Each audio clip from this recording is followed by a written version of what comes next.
Hello, in this video we are going to take a look at system calls in assembly.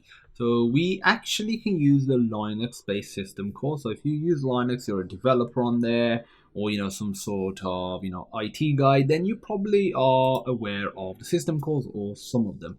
And the general format of your application should be like this. You basically put the system call.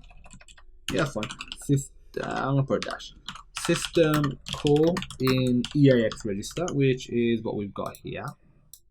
And there's a comment here that the default comment says for the system right, and we can go to this table. You can just Google Linux system calls, and you'll get a table up, and there'll be plenty of websites covering all of this. And so for is saying there's going to be some sort of write operation occurring.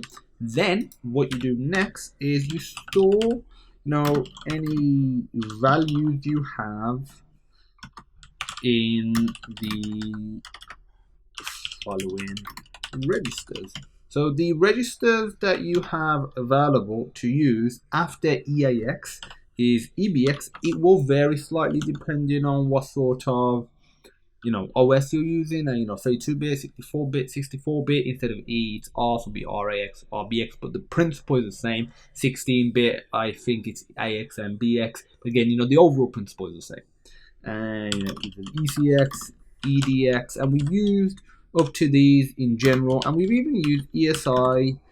I don't know if we've used EDI in these videos. We may have. I know we've used ESI and EBP as well. So these will be the registers that you use. So as you can see right here. So in EBX we specified that we are going to put, it's going to be some sort of standard output. Then in ECX here, there was the value that we are going to print out, then the length of it as well. And we just continue going down the registers as we need more. And next, what we do is we call the interrupt. So just the general kernel core is 80H, but there are other interrupts as well. I recommend as an extra task that you research more of them, but this will be the main one. And then finally,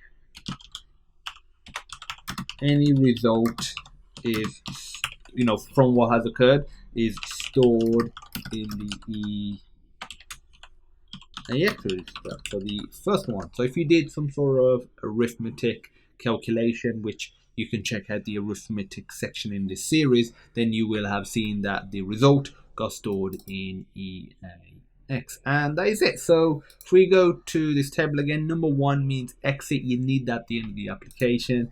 As you can see, we have it right here. So if we was to remove that, what would happen? Because technically there's no more code after it.